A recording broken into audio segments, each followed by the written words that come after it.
Ooh. What'd you think? Was that nice? That was nice.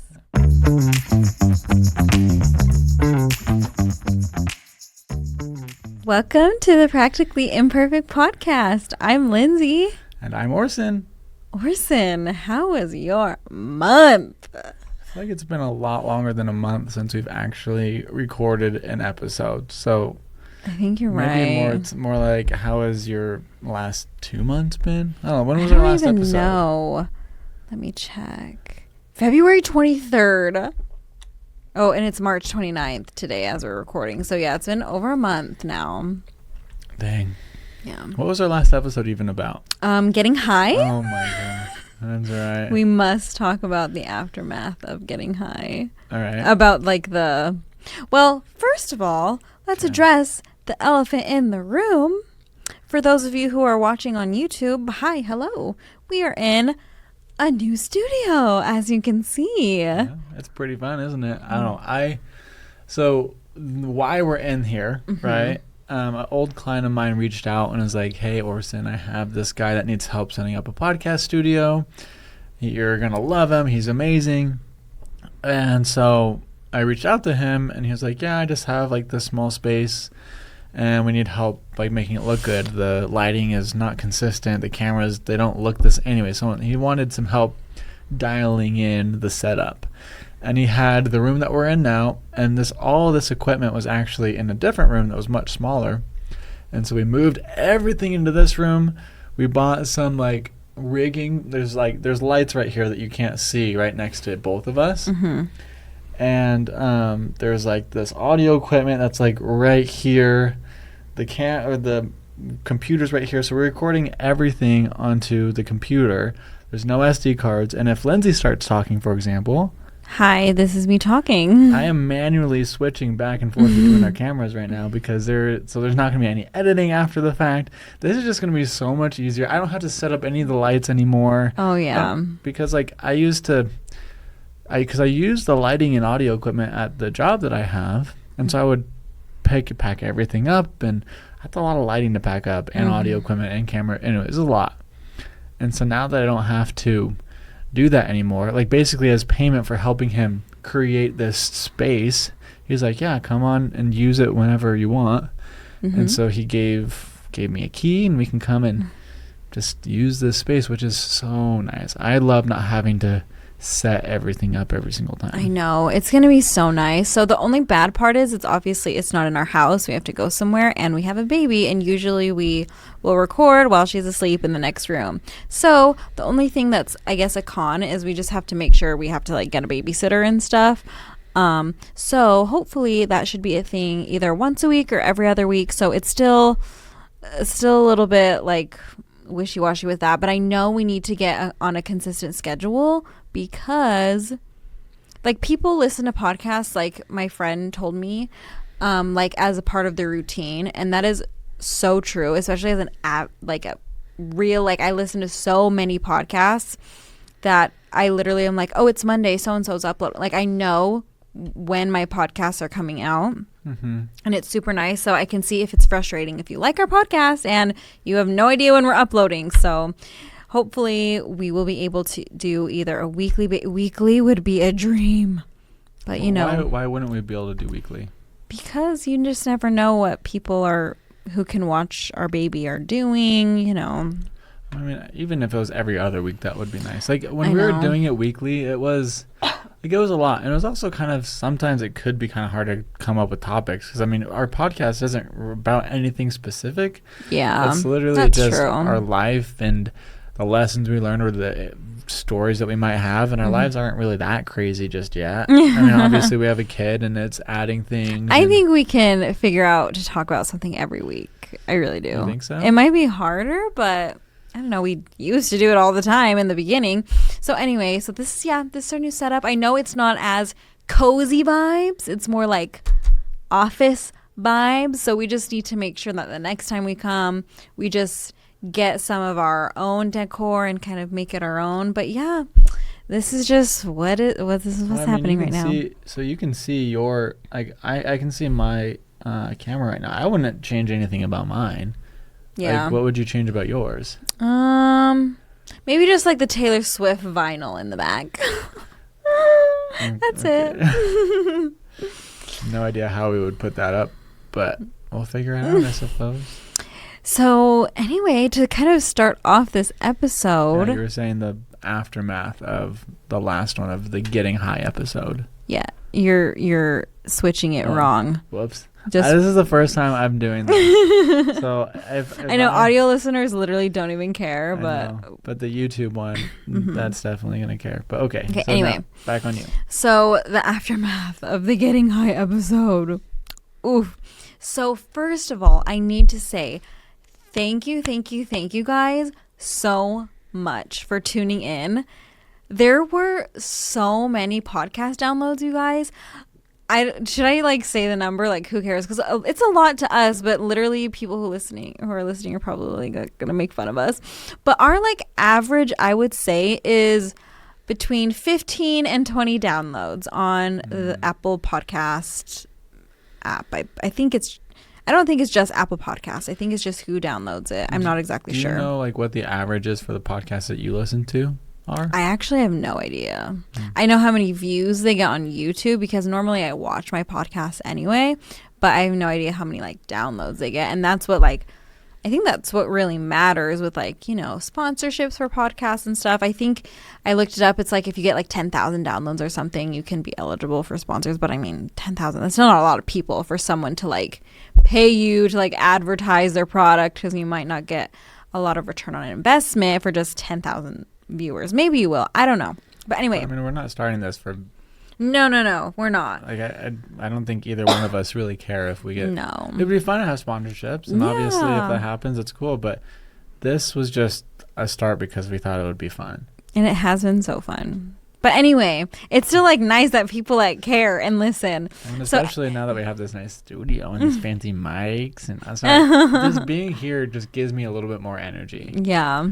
Totally. Okay, I keep like distracting, okay. So like you go. It's okay. So anyway, our average is probably about 20 downloads per episode.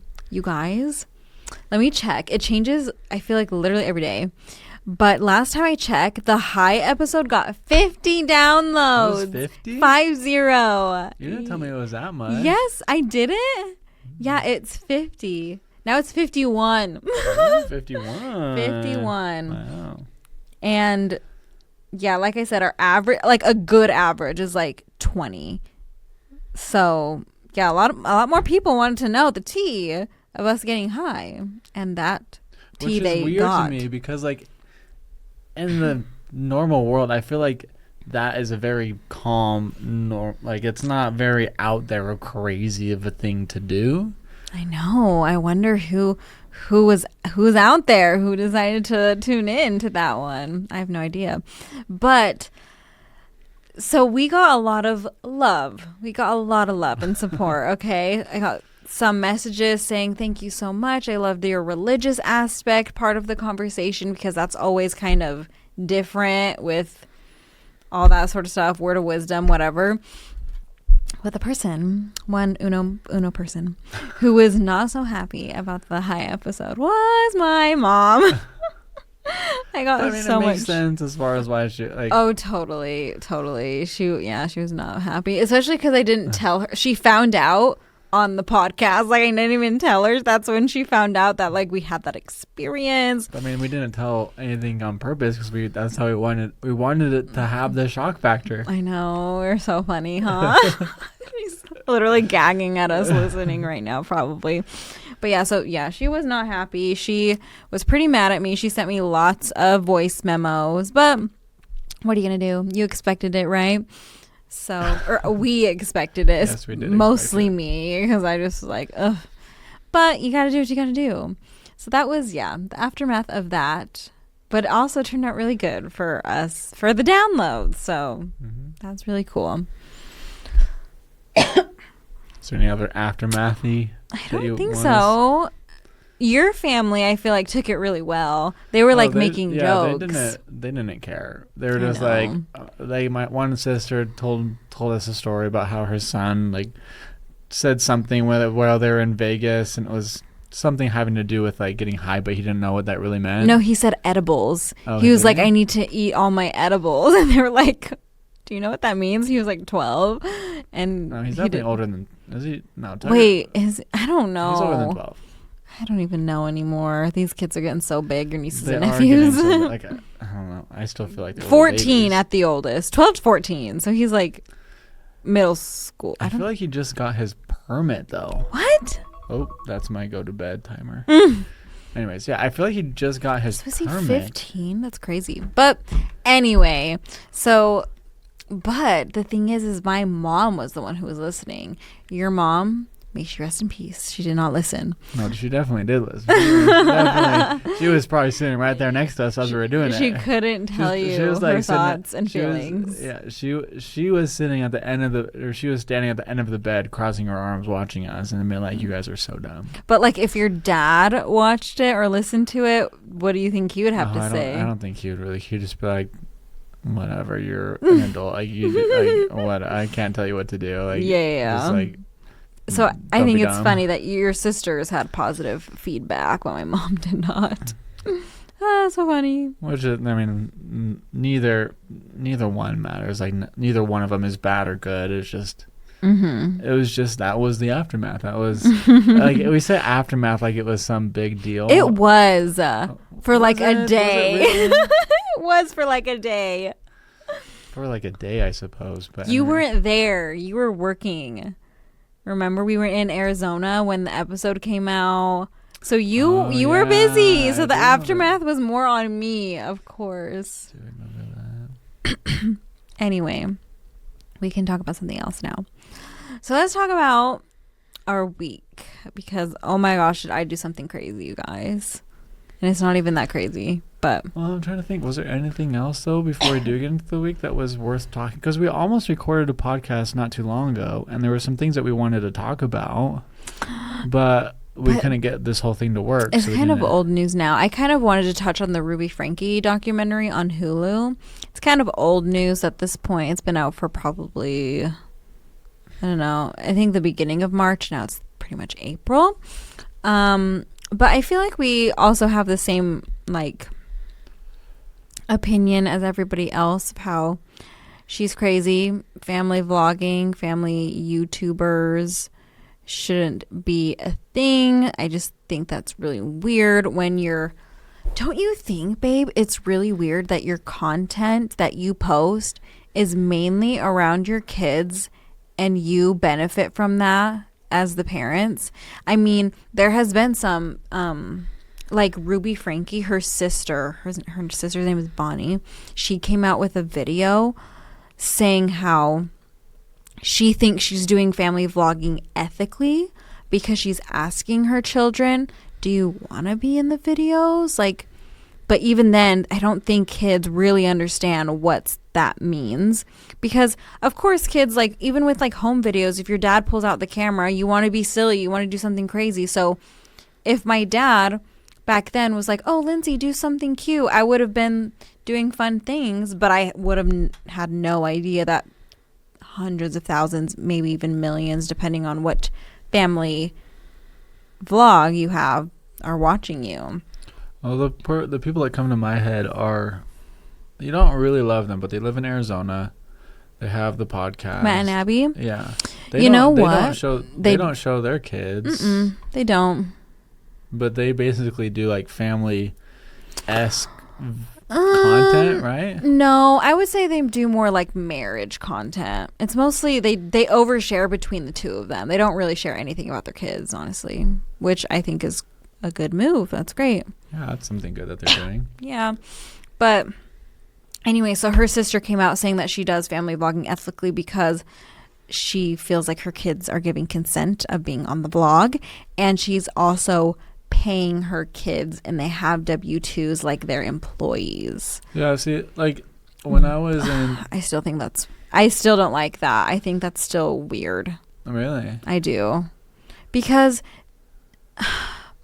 even though they're being paid for it, but there's no law of how much. Like, on the documentary, The dad said at their peak, they were making $100,000 a month. Okay, so you make $100,000 a month. You give $10,000 to your kids.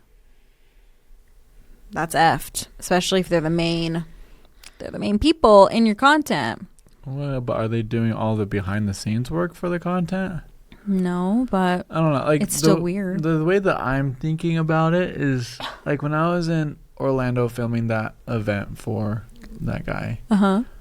He had a speaker come on that talked about taxes and how to structure your business and everything to pay less in tax and so on and so forth. And one of the examples he gave was like he pays his kids because it's like he doesn't have like a family vlog or anything, but they'll show up in his Instagram stories or they'll do this or that or something like that. So it's like he's able to write off taxes and stuff more so because he's able to pay his children, which I don't know all of the details behind it. I really don't know that much.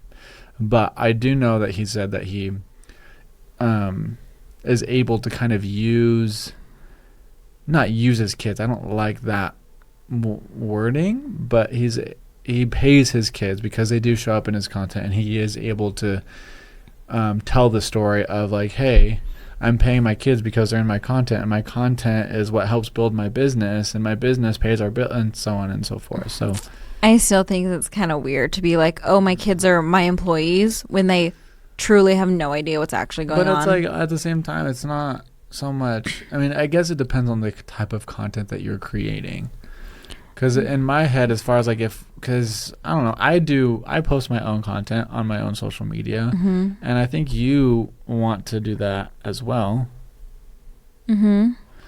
So, I mean, would we be posting when it's like what Ruby Frankie did? Like they would be in the thumbnail, and the kids would be doing something embarrassing. Like I don't think they showed this one on the documentary, but I'm pretty sure that one of their one of their videos was like, oh, going bra shopping, and they were like 11 years old because that's what that kind of stuff is a little bit like, okay, like that's personal, and that's very, of course, like, but that's what gets the most views and that's what gets them more money. So it's very like twisted. Like remember how in the documentary the oldest child said that she changed all the light bulbs in the house to make sure, like just things to where it was like it's just weird dynamic. Yeah, to where their home didn't feel like a home, it felt like a recording studio. Yeah.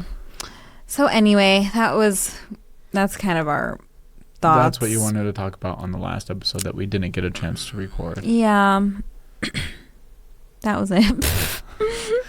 Okay, so now you're saying the week and that you're doing something crazy. It's not. And it's not like, you crazy. guys, my plan is working. Oh my evil plan. I've been Tell them what your evil plan. Should you say your evil plan first, or should I say what I'm doing?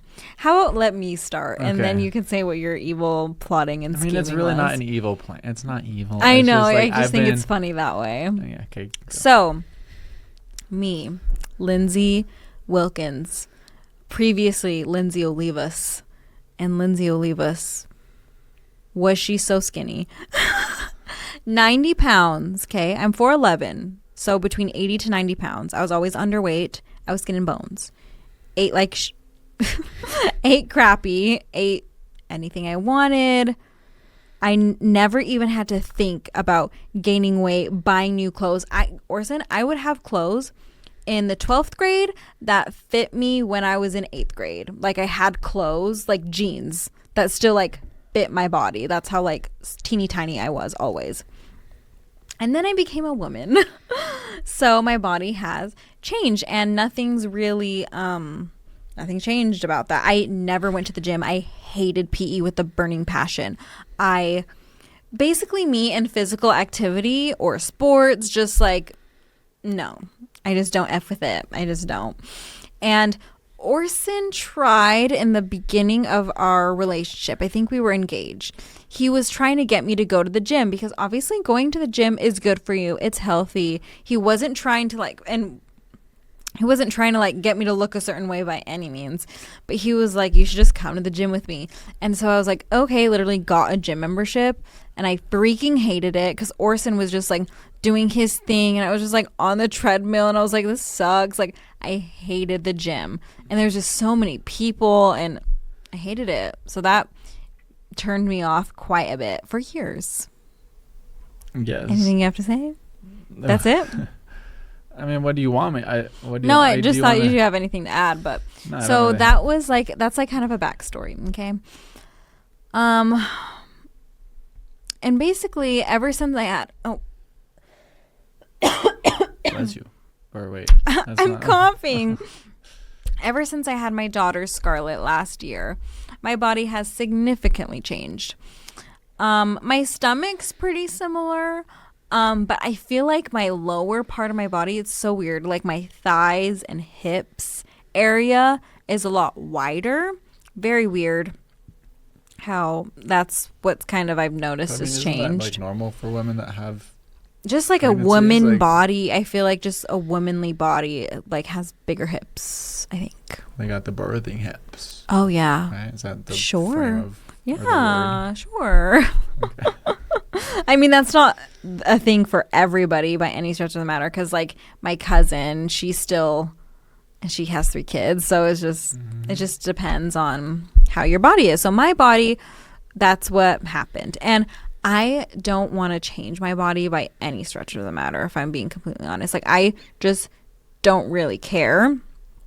Like, okay, so long story short, I signed up for a Pilates membership, which, if you know me, your jaw is on the floor, because I just don't work out. Okay. That's just so not me. Like, I make fun of like gym bros and people who like always go to the gym. I'm like, hey, like, find a new personality. How about? Which is like literally who you married. Yeah, maybe. And the reason why I wanted to give it a go was, well, first of all, my younger sister Victoria, she like called me up and was like, hey, I'm starting to do like these Pilates classes. You should take like a free class, because your first class is free, to see if you like it, see if you want to get into it. She was like, you should try it and we can go together. And I was like, you know what? I think I'm gonna. Like, I really did like spin, like the Peloton, but that's really expensive. So obviously we don't have one of those yet. We're planning on getting one, hopefully here soon, this year maybe. And so I was like, you know what? I think that would be really fun just to go, especially by being a stay-at-home mom, having a child. You just want to get out of the house and kind of find an excuse, because I mean, nowadays getting out of the house is like going to Target and going out to eat, which is just like money up the wazoo. And so I just feel like I should do something that's out of the house, that I'm not just going and shopping. Like, that is just not smart, especially for us, you know? I mean, this is still money. It is, but it makes more sense. It's a better investment. Yes. So anyway, so I went to my first class today, and I really liked it. I was like, you know what? This is like, of course, I was like, this is hard. This kind of sucks. I kind of hate this. But I think that's like normal for like working out, right? Like, I mean, like hating it or it being hard. Is that what you're talking about? Yes. I mean, yeah, of course. Working out is meant to be hard. Like I know. I work out early in the morning to do something hard first thing, because if I do something hard at the very beginning of the day, then everything else that comes after it is supposed to technically be like easier than the thing that I did first thing in the morning. So. Yeah. Anyways. So I signed up for like an unlimited membership, so I can go every single day if I wanted to, but more realistically, I'm going probably like 4 days a week. And how much a month does this cost? $200 a month. Oh, which makes me want to throw up. But if I really like it and it gets me out of the house and it's something fun that me and my sister can do, you know what? I'm going to try it. And they were having a deal. It was like a 20% off deal or something. So it's normally $199. And I think I'm spending like $159 or something for the first like month or two, or however their long their promotion is or something. But yeah, so I just have to like, I booked all my classes with her. So I have like times where I'm going, sometimes because of our schedule, mine and Orson's, and we only have one car and we have a baby. So obviously one person needs to be at our house at all times. So depending on our schedules, sometimes I'm going as early as 6 a.m. and sometimes I'm going as late as 6 p.m. and not getting home until 8 o'clock. So it's kind of, the first month is just going to be all over the place. We're just going to have to see how I like it for the most part. But I really hope I like it because I don't know. I just think, it's good for you. And I'm starting to be more intentional, especially with like my morning routine, because I wake up to a screaming baby every single day, and that's not very peaceful. That's not peaceful vibes like I want my morning to be. So I'm starting to wake up maybe like 15-20 minutes before Scarlett does, getting up, putting on peaceful music, stretching, doing a nice skincare routine, and then she wakes up, and then I'm like, let's open the curtains, let the light come in, make the bed. So it's just more peaceful vibes, and I feel like a Pilates type class situation also plays into my peaceful vibes. And you never made the bed. You could have cared less about making the bed. I know. So I know it's like kind of funny because people usually start doing this in like January, like New Year, new me, and it's like April, and I'm just starting to be like, you know what?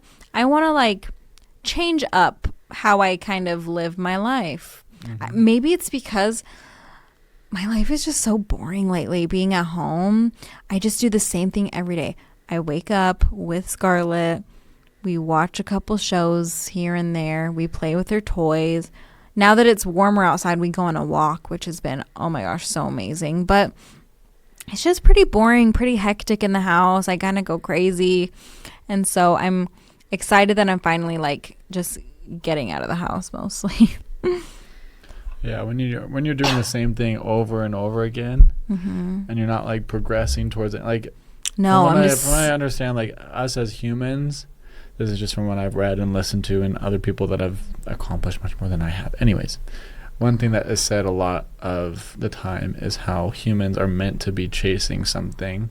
Like we want to progress in some form or fashion, whether that's with relationships or money or health or whatever it is. And when we're just stagnant and not doing anything, we don't really feel as much joy and happiness as what we would feel compared to when we were actually progressing towards something. So I feel like that's maybe what you're kind of feeling, that stagnant feeling of like, what am I like doing with my life? Like I'm just like doing the same thing. I'm raising my daughter, which is very hard work. Probably the hardest thing you could do is raise a child, but it is very flat line as far as like, progressing, quote unquote, I guess. You're progressing as a mother, and you're doing things that are making you a better mom necessarily. Yes. Like you're learning, you're growing in those ways. But now that you are a mother, I think you kind of understand a little bit more about the importance of having your alone time, mm-hmm. and the importance of being more intentional with the things that you do. So just keep an eye on it to see if I will, yeah. But I feel like a lot of these changes that you're making in your life right now just come from the fact that now that you're a mother, you just don't really have a whole lot of time to yourself, because when you weren't a mother, you could watch TV, you could do kind of whatever you wanted to, and within reason, obviously. But now that you are a mother, like your alone time is just non-existent. And so it's just really you being more intentional with your time. I think that's really, to sum it up. I would say that's exactly true, because don't get me wrong, I have alone time. Like, you're a good dad and you like give me alone time, but my alone time is still in the house. I never am like, I need to leave the house to do, because what am I going to do? Like I said, go to Target, spend unnecessary money that we don't need, or I literally would just and you go to the gym every single morning, so you get that alone time. I mean, I do go to work 2 days a week, So I would consider, I guess that's alone time. Yeah, but that's working.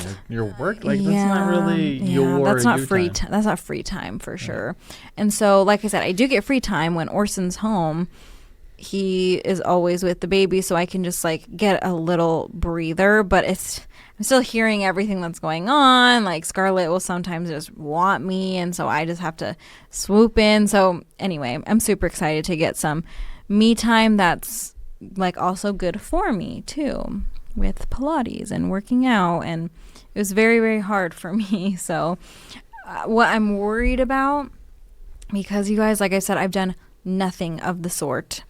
I'm worried that I'm gonna, and also with like classes and stuff, I just really like following the rules. Okay, I'm a rule follower for the most part, and like I just don't want to go too far to where I end up hating it, to where I'm exhausted and I can't be a good mom and have energy for Scarlett, or like I just have a headache all day because I don't like fuel myself with the right food. Like I've just never had to think about anything. I just go throughout my day and just live my life and don't think about, oh, what if this makes me tired? What if this gives me a headache? Oh, what should I eat after this? You know, so I'm just worried that I'm going in too deep without like easing myself into it, if that's a thing. I don't know. No idea.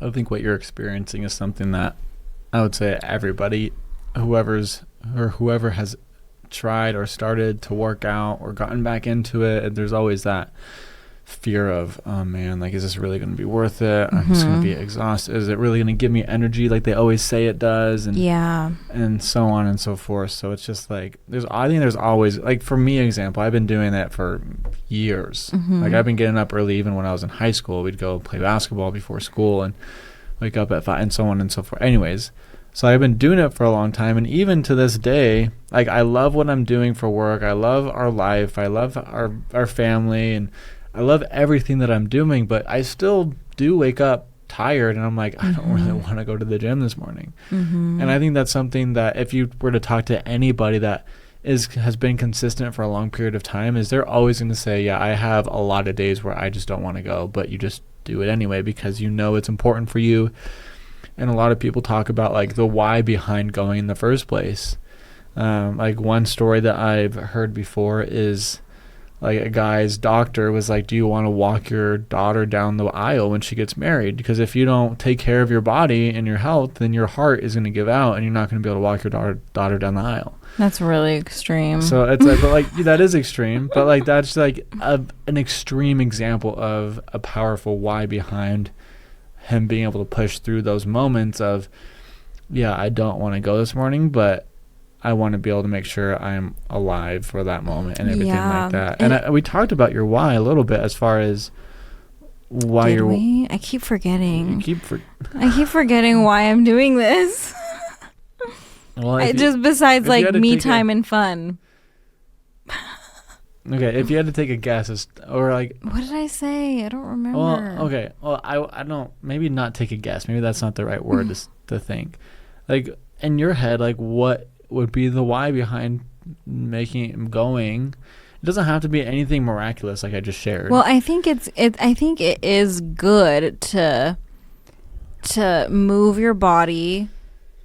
Like even I would have been totally fine with just going on walks every day with Scarlett. That would have been good enough for me, you know. So this is kind of just a but like this is now an experience to have fun with Tori and my sister. And just have it be more of a fun experience. And your why doesn't even have to be anything crazy. It could literally just be, I just want to see how long I do it for. I just want to like see what happens. Yep, that is also true. I just want to have fun, and that could be it. Which, if that's it, then that's great. Like, your why doesn't have to be anything crazy. Yeah, it's not. I'm literally don't weigh.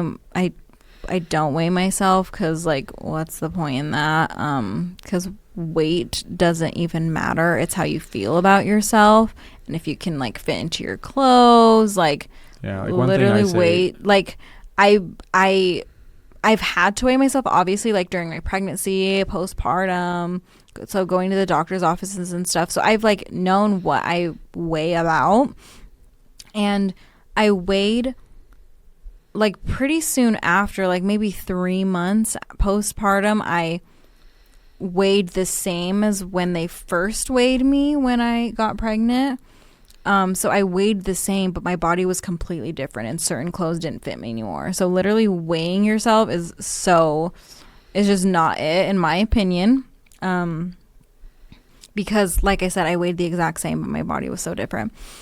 Anyway, so I'm not looking to like, oh, I hope I lose X amount of weight, because that doesn't matter to me. Yeah, I like that. All. You said something earlier in alignment with like that same thought, to continue that thread. You said something that I liked earlier today, and it was basically just saying like, I don't really have any expectations going into this at all. And I think so many people, they end up trying to go to the gym and so on and so forth, but there's, whether it's outside expectations for them to go, or it's expectations that they set on themselves, it just puts so much pressure on them performing and going to the gym and making sure you're making progress and so on and so forth, that it completely just negates the fact that like you're going in the first place. Like the fact that you showed up, that's what's important, not whether or not you're really making, the fact that you're trying, that's really all that, like for anybody, not just you per se, but like the fact that you're just trying to better yourself in that way is really all that matters for anyone that goes to the gym. Like putting like that expectation around it in my head just makes it a lot easier for you to backtrack, or not backtrack, but for you to be like, oh, I didn't make this expectation I had for myself, so whatever, I'm just gonna like stop, and I failed. Seriously, I failed. So like, I don't think there's anything wrong with having goals. Like if you have like gym goals, I guess, whatever. Like that's how I have like me running the marathon and doing a bodybuilding competition, like that kind of goal. Is that what you're saying? No, like, okay, I weigh 130. I want to weigh 115. Like that sort of numbers. I'm just throwing out numbers here, guys. That's not what I weigh. Whatever. And I want to lose 15 pounds by a certain amount of time. And if you don't make that, like, to me, that just sounds so stressful. Like that would, I feel like I just wouldn't have a good time at the gym. I would just be so focused on doing everything correctly so I could lose this weight in this amount of time. And if I don't, then, because sometimes I know some people like to say that this isn't true, and if you're doing everything right, you should lose this amount of weight. No, I just feel like sometimes even if you're doing your best and you're doing everything you're quote unquote supposed to, and you still don't meet your goal or your perfect weight that you want to be in a certain time, it shouldn't matter. And it's not realistic, because you can, I don't like to say you can control what your body does, because you really can't. No matter what you eat or how often you go to the gym, I really don't think you can control every little thing about your body. Like my hips are wide, okay?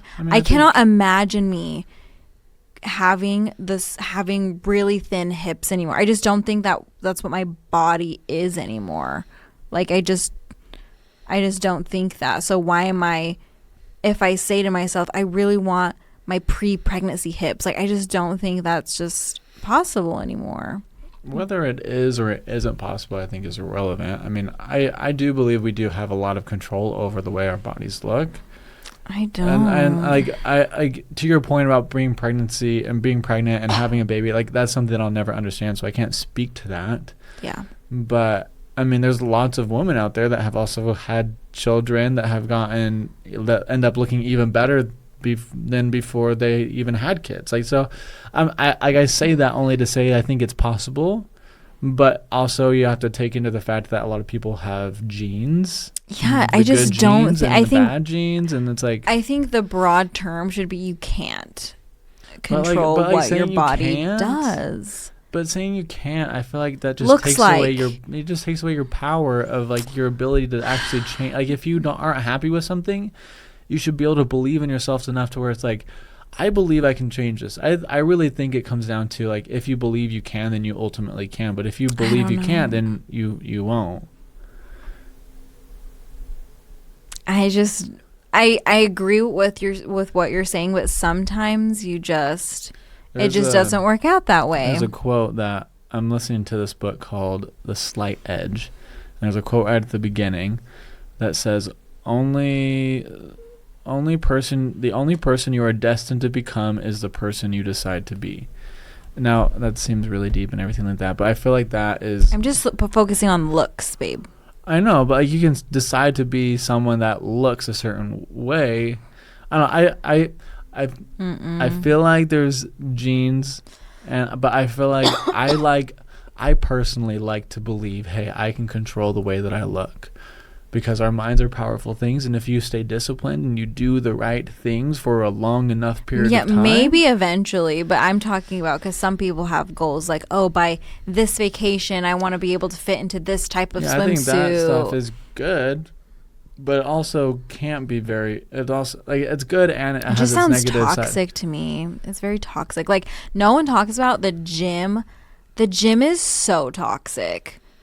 Like, I mean, it depends on what gym you go to and who you're spending time with and the kind of things that you're consuming when it comes to the gym. There is toxicity around certain areas of that kind of I get that. stuff. Yeah, there's toxic things, I feel like, with any sort of group. Like, even religious groups, they try to be the most Christ-like, could be very toxic at times. So I think there's toxic in everything, but I feel like the gym is like, oh my gosh.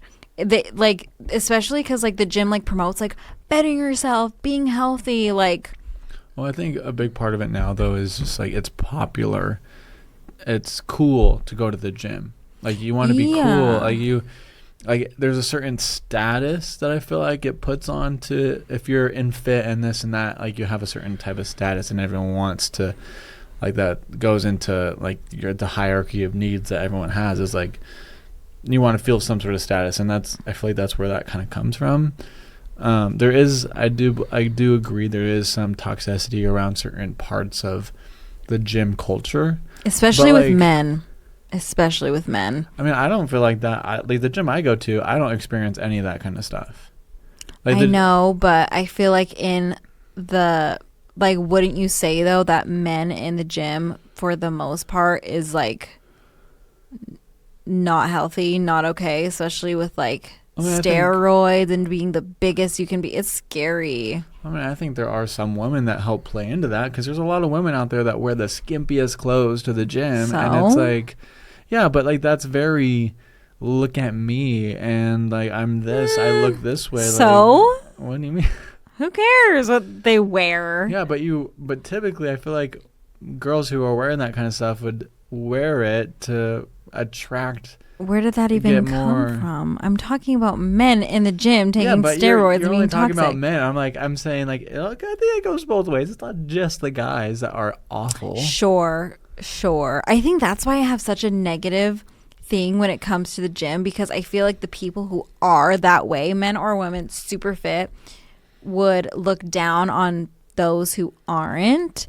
But I do feel like it comes more with men and being big, and because I feel like men, like man to man, like they make fun of the skinny guys, where I feel like I don't really care what any woman's body looks like. So I think there are people that I think are like that, but here's like the thing: like, if you, for example, if you go up to like one of the biggest guys in the gym, chances are they're going to be the nicest person you've ever met. Yeah. Like, you've met, like, Jordan. Yes, Orson's personal trainer and friend. Yeah, he's like a brother now. But anyways, he's like one of the nicest people you have, and so is his brother. His brother is a professional bodybuilder. Yeah, I know. I'm not talking about the people you hang around, Orson. I'm talking about as a broad And that's what statement. I'm saying. Like, it depends on who you surround yourself with. Yeah. Like, if you're surrounding yourself with people that are following that gym culture of being like a bro, and I only date women who are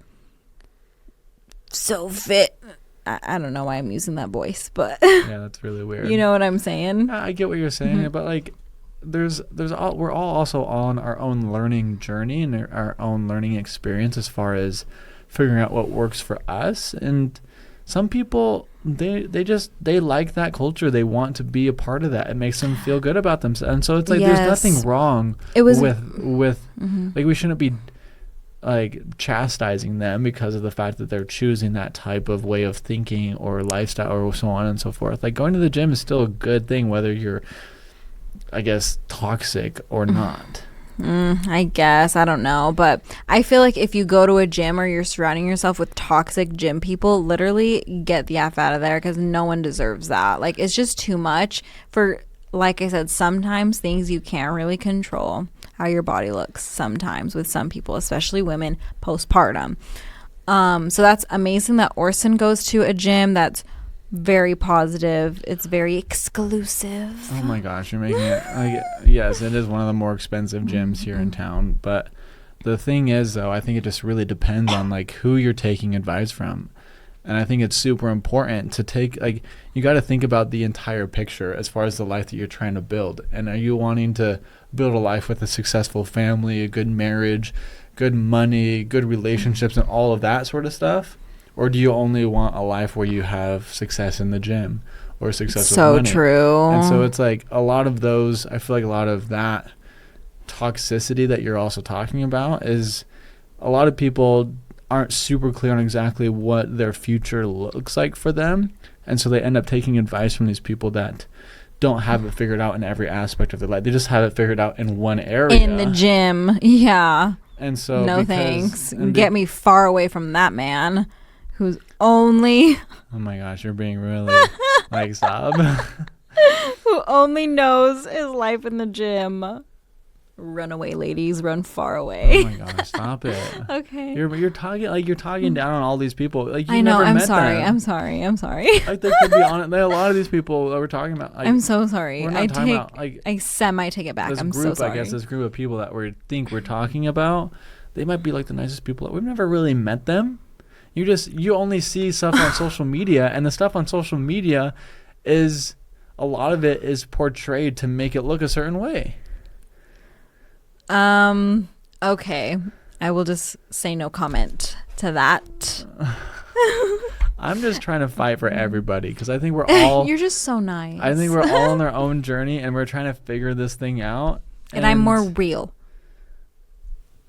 Or am I more real? I don't know. I think I'm more real. Actually, I don't know. You're the one who actually goes to the gym. I'm acting like I know everything when I don't even go. But on a different note, my Pilates class was so positive. There was a couple guys in there. It was just very positive energy. And I just feel like Pilates is mainly women, uplifting women, and all the instructors are girls. So it just makes you feel like more of a safe environment and more like, yay, let's like get a good workout. And I feel like classes is more for me. Yeah, classes are fun. I do like those. Because you just like took me to the gym and were like, yeah, like I was trying to show you how to squat, and you were like, what the hell am I doing? Oh my gosh, they had me do squats in Pilates. I didn't know how to do one. Yeah, you showed me your squat, and I was like, oh dear Lord. Really? No, it's not that bad. I mean, obviously you've never. But was I even it. doing it right? I don't know. I mean, you definitely could fix some form. Okay, you should show me before I go next, because I don't want to look crazy. You'll learn. Thank you. There's no. Thank you. Oh wait, I was, for those of you watching on YouTube, I was He switching. switched it again. Yeah. Okay. Anyways. Anyway, so now you should tell the people, how were you plotting and scheming? Oh yes, we gotta close that open loop that I created here at the beginning, huh? Yeah. My master plan.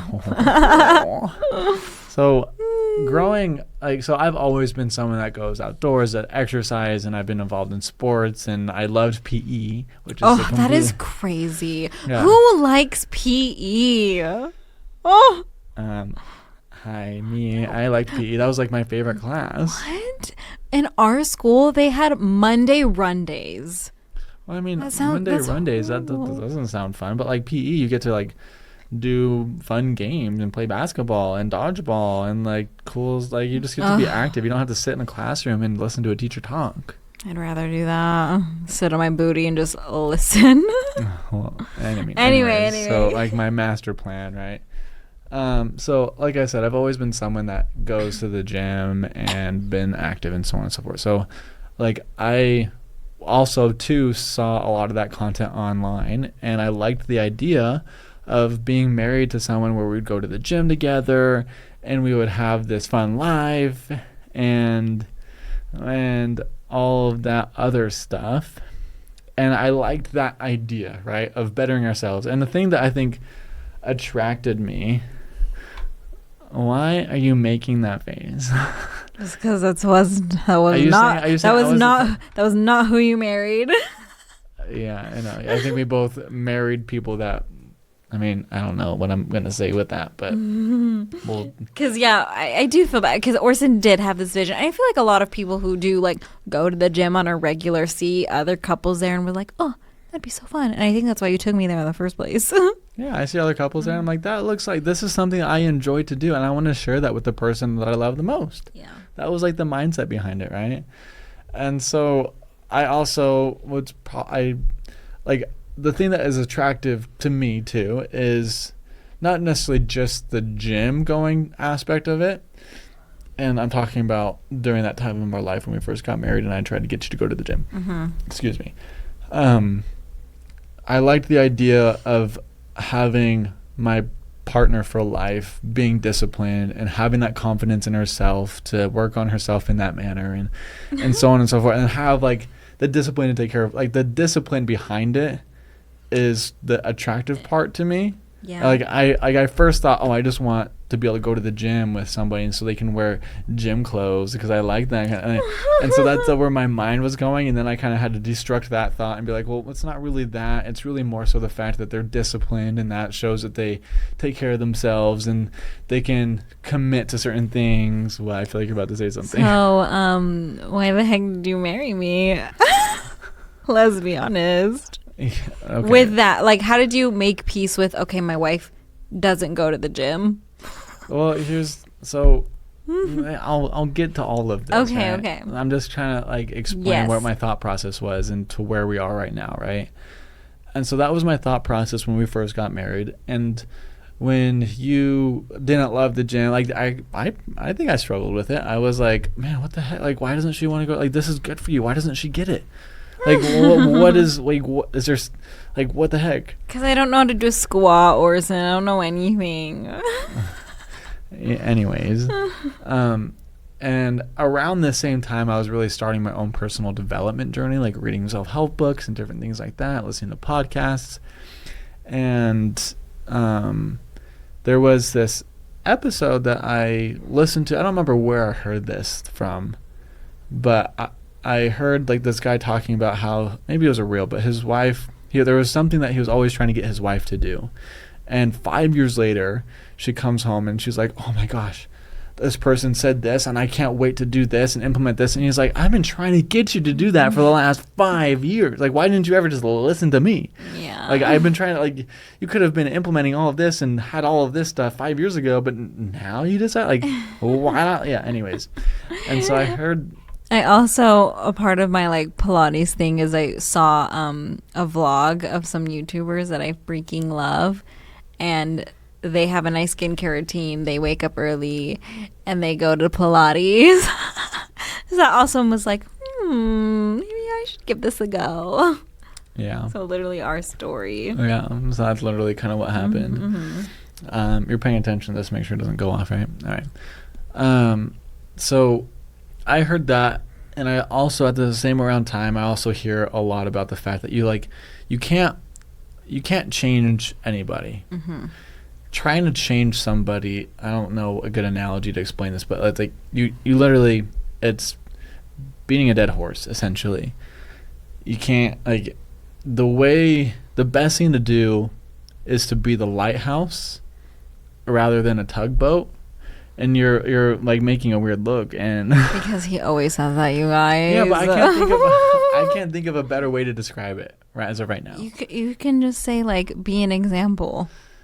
Yeah, but the image of a lighthouse, for example, and a tugboat, like it just. I get it. Mm-hmm. You can envision it. Yeah. So like the lighthouse, obviously, it guides all the ships to the shore, and the tugboat just tries to tug you along. Yeah.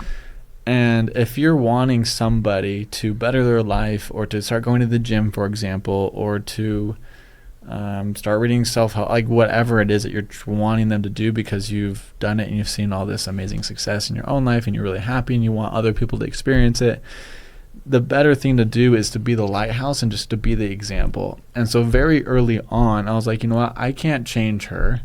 I can't make her go to the gym.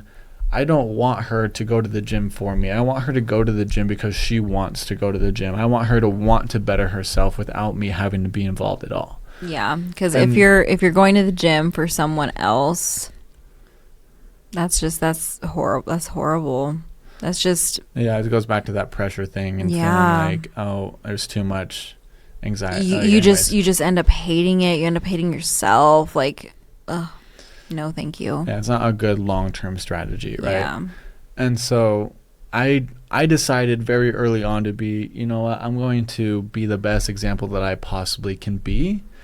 I'm going to figure out and make this lifestyle look attractive enough to where she sees me bettering myself. She sees all this other stuff that I'm doing, and she wants to be a part of that. And whether or not she sees that and it comes from me, of her being like, you know what, I want to do what you're doing, it doesn't matter, because I feel like, and you see this in marriages a lot, I think, is like you get married and one person kind of leans one way or leans the other. Like one spouse takes on another spouse's characteristics, whether they don't exercise and they end up getting, I don't know, fat, I guess, for lack of a better word, or one spouse kind of takes on the other one and they both start working out together. Anyways, I feel like there's two ways to kind of go about it. And Orson was definitely not going to my route. Not saying I'm fat or anything, but right, he wasn't gonna take on my lifestyle of just kind of coasting. Yeah, because I knew that's that just not you.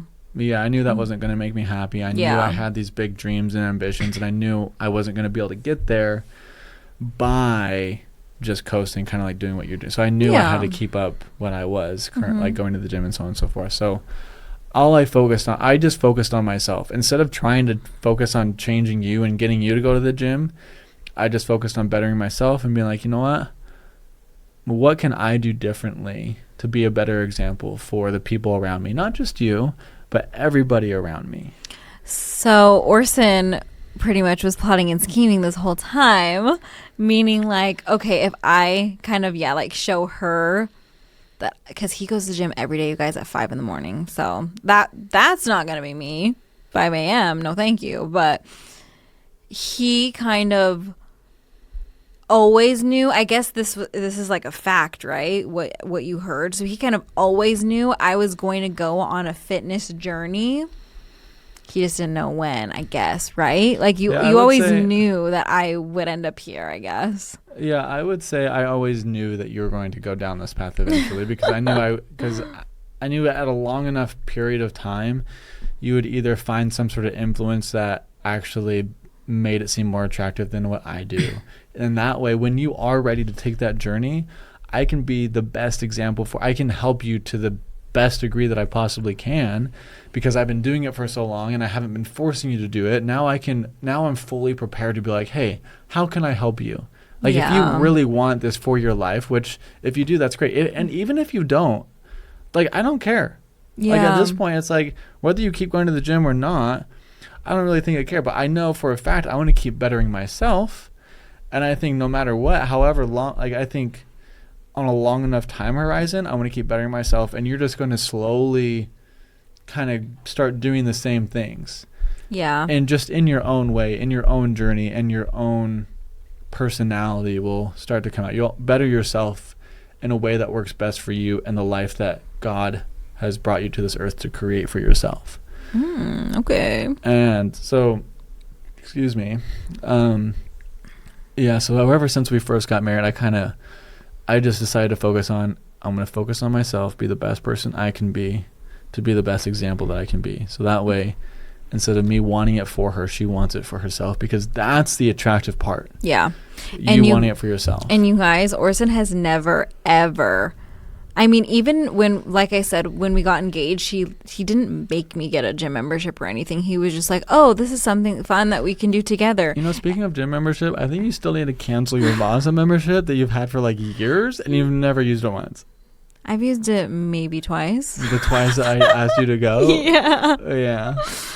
But anyway, he never like pressured me to go. In the beginning, we were still engaged. I was still Twitter-pated lovey-dovey. So it was like, oh, this is something fun that we can do together. And I was like, yeah, let's go. Let's do this together. And then you just left me hanging while you did your own thing. And I guess that's what normal people do at the gym. And I was like, no, thank you. But other than that, like 6 years ago, Orson has never once pressured me to go to the gym, mentioned anything with how my body looks. Not even once. He's never like, oh, you sure you don't want to do this? Or like, he's never even sprinkled in pressure of gym, what I'm eating, how my body looks. Like, none of that. This is all me, you guys. I just thought I should say that. And I feel like a Pilates class, I like also being told what to do. Like, just tell me what to do. Mm-hmm. And a class, it's kind of like we're all doing it together. We're all suffering together, but we're all having fun together. And so I feel like your style of gym is still like not for me. And I don't think it'll ever be for me. I don't think. I bet one day it would be. Why? Why would you say that? I think you'll go down this road of Pilates. You'll enjoy it. This is just what my vision what would do be. you think? I think ultimately you'll go down this Pilates path. You'll get the Peloton. You'll start betting yourself. You'll start eating a little bit better. You'll start seeing progress, and you'll be like, you know what? I want to see what I can do in this area. You'll push yourself in one area, find success, and you'll want to push yourself in other areas. It just sounds more of a challenge. It just sounds very lonely, going to the gym by yourself. Well, I guess that could also be like a form of me time, I guess. But I feel like I just wouldn't know what to do and just be like, okay, I'm here at the gym. But a lot of the stuff that you'll do at Pilates, you can apply, like squats, for example, you're doing today. You can do that at any gym that you go to. I know, but I'd rather have someone tell me what to do and then have 15 other people do it at the same time as me. Yeah, classes are fun. I do agree. Like, that's just going to the gym and lifting weights is not always for everybody. And that's kind of like, I'm excited for this year because I'm getting more involved in like competitions, which is going to be more focused around like other people, not just myself. Mm-hmm. And so I'm excited for that aspect to do, because it can be like very like, oh man, I'm just going to do this by myself again, and so on and so forth. But anyways, like the bottom line with all of this stuff, I think the core principle with this is like, me not forcing you to do anything. It really makes you realize like, hey, like if you wanted your wife, for example, to go to the gym and you wanted her to better herself or read the scriptures or read self-help or whatever it is, like I think it really comes down to like, if you're thinking, oh, I want her to be this because that's going to give me this, that's going to give me happiness, that's going to give me a good marriage, that's going to give me so on and so forth if this person does this with me. Yeah. That's a losing strategy, because that means you're looking for something outside of you to bring happiness, success, freedom, fulfillment, whatever that external thing is. And then that means your happiness, success, and whatever that is that you're looking for out of that experience is determined on somebody else doing something else. So like, you should never need anybody else to change for you to win. I know. I can't even think of something that, like, I'm trying to think of an example for you of like, I can't be like, oh, if Orson doesn't, okay, I'm going to say, what's your muscle? Are those your calves on your legs? Your calves, your quads, your hamstrings. This part.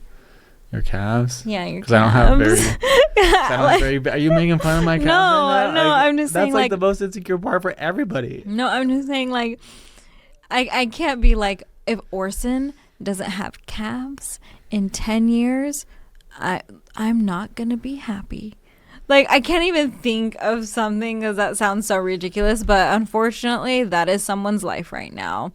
That people expect There's things. a lot of people that have that life right now. Oh yeah, of people expecting them to look in a certain way, have certain things, or even like certain talents. Like, oh, if, like, let's say we're really into pickleball or something, and I'm not very good, but you're amazing. And if you're like, if Lindsay just does not get this game down so we can play together, then this is gonna suck. Like, I'm not gonna be happy. And it's just like, I can't even think of being like, when Orson gets here, then I'll finally be happy. Like, what does that mean? Yeah, and like so many people do that, like with everything. Like, there's weird. so many people like me that want to find money and success, but they're like, if Orson's not a millionaire by the time we're 30s, I'm not gonna be happy. Like, what? Yeah, like I bet a lot of women think that probably. If my husband doesn't make an X amount of money. Yeah, there might be some shallow people out there that think like that, and it is unfortunate. I can see people being like, "Oh, I hope my husband can make a certain amount of money so I can be a stay-at-home mom." But I don't think that's very like, "Oh, once this happens, then I'll be happy." Yeah, like that whole if-then statement. Yeah, it just doesn't work. And it's like, I'm so grateful that we have people on social media is such a powerful tool, because my feed is constantly just filled with people that have created the life that I'm trying to create. Someone I keep talking a lot about is Dan Martell, and he's created an incredible business life, multiple successful businesses, millions and millions of dollars. He loves what he does every single day. He has a very successful family and a marriage, and he is home at 5 p.m. every night to have dinner with his kids. He does? No way. Yeah, he's structured his life to. Why don't you come home at 5? Hey, you know what? I'm still working on. I'm trying my best here. You know what? It's one process at a time. You know, I'm working on it. Okay. Anyways, so it's like my feed is filled with these people that are successful in every aspect of their life.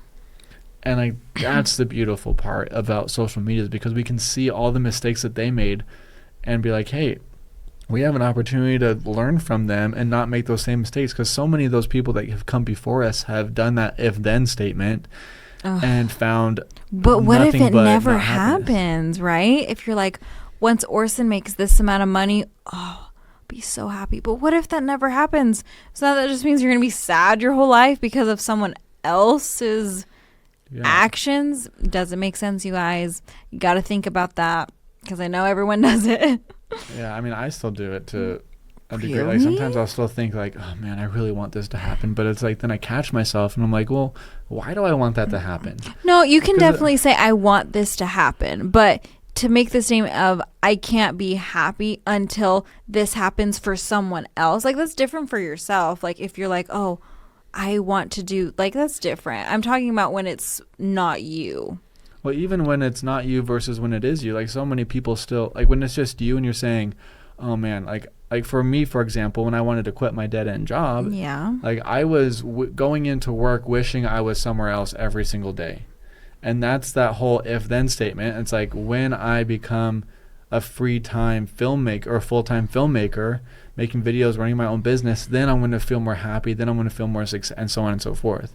When in reality, like, me going into work every day wishing I was somewhere else, that's like, you can't create a life you feel separate from. And so if you feel like you're trying to change someone else to match the reality that you're trying to create, you're never going to create that reality, because you can't create a reality you don't believe is actually happening right now. And anyways, you said like, create reality so many times. Did I? I think so. You know what? I like talking about this kind of stuff, and sometimes I need to practice my speech, and that's what this is right now, is just practicing saying my words and my thoughts. So it doesn't matter. But I loved it. Thank you. So are you like trying to say we need to like be done? Is that why you're? We do need to wrap this up for sure, and I think we are wrapping it up. Like, yeah, I mean, the bottom line, I think, with this entire subject is like, you really like, just focus on yourself, man. Like, like, nobody outside of you should, like, the only thing that matters is how you feel about yourself when you're by yourself. So important. And if you're by yourself and you don't feel good about yourself, then like unpack that, figure out what it is. And maybe it's an external factor of someone else that did something to you. And if that's the case, then great news. You can go about changing it. You can choose to let it go and so on and so forth. But like that whole if-then statement, if this happens, then I'll be happy, or I'll have a successful marriage, or I'll be success. Anyways. Yeah. It's just, it's hard sometimes, because I find myself still doing that to this day, of being like, oh man, I hope my job goes in this direction, or I hope this happens. But it's like, really, like, if you can hope and still, but it's not like we are like, we are, I feel like, still considered poor in like the brackets of poor, middle class, rich, upper class, or whatever. Yeah, and we are so happy. Yeah, like, which it's is crazy. Great. It is crazy. But we are considered poor. Oh. Why did it switch?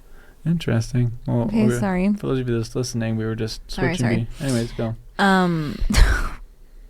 What was I saying? Poor, Rich, middle class. Yeah. Oh, anyway, even though that I'm sure are considered poor still, we're still able to like pay our bills. I think it's when you can't even get to that point to when you're sad. So I just want to preface by saying, like, yes, we are probably poor, but we are still living our life and able to pay our bills and go on date nights here and there. So anyway, just thought I would put that out there. But anyway. Yeah. No, I don't really have much of anything else to add, I don't think. It's just... Yeah. I guess the last thing I was going to say is I still find myself doing that, but it's like when you really break down, like, why do you want a certain outcome in your life? You don't want the outcome. You want the feeling that's attached to the outcome. And the best thing about our life right now, anyone's life, is like that feeling that you want from the outcome can live inside of you right now. You just have to choose to bring it out. And that's why I believe we'll have a lot of money and we'll find all that success because of the fact that we're feeling it before it ever happens. And I think that's a critical part to all of it, is you can't create a life that you feel separate from. Yeah. And this has been a fun conversation. I guess I know. I feel like I keep going in circles and I don't want to do that. I know. So next time we are able to record, hopefully next week, but if not for sure the week after that. And I will definitely update you guys on how my fitness journey is going, but I'm not going to be saying like, oh, now I weigh this, because I'm not going to be weighing myself. But it's more of the fact of, do I have energy? Am I liking it? Am I liking, because I chose some classes as early as 6 a.m. but some as late as 6 p.m., seeing what time of day I like to go, if I feel like it's actually me time, all that fun stuff, if you guys care. Yeah. I mean, I think it's a valuable learning experience and valuable content for anyone else that's starting that whole journey, because you're not the only one. Or if you're not, maybe this is your... But then again, this would have really discouraged me if I was listening to this and I was like, wow, that actually does sound really fun to go to a Pilates class. But at the end of the day, it's $200 a month. Oh, that's very true. Like, it's expensive, man. And it's like I told Orson a long time ago that like fitness, eating healthy is such a privilege. Like, not everybody, like a year ago, I would have not been able to even think about going to this Pilates class. Like, it is a privilege. I do agree to that, but I don't love that point, because I also think you can spend your money differently, and that's what your priorities are and what you put first. You know that's not true. Well, I mean, I think there are people out there that don't have a lot of money, that were just as poor as we were, that are doing things in such a way to where they're able to invest in themselves that way. I don't know. But anyway, like I said, if this is a sign to maybe get your body moving, even if it's going on a walk like I was doing this whole month of March, because it's been nice outside, that's always good for you. Mm-hmm. So there you go. If you can't afford a Pilates class, like I wouldn't have been able to even think about a year ago, I would have just been going on walks in the morning and walks in the afternoon with my daughter. Yeah. That would have been more than good enough than just sitting on your couch. So yeah, start small, right? Yeah. Well, should we wrap it up? Yes. This is nice. I love recording in here. Let us know what you guys think, and I'm sure you're going to be like, wow, this is so office and so professional. I like the cozy vibe better. Well, you know what? So do we. But this is easier. So leave us alone. This is so much easier. All right, okay. You want to take us out? Thank you so much for listening, you guys. Love you guys so much. You're the best. 1, 2, 3. Bye. Wave. Oh, bye.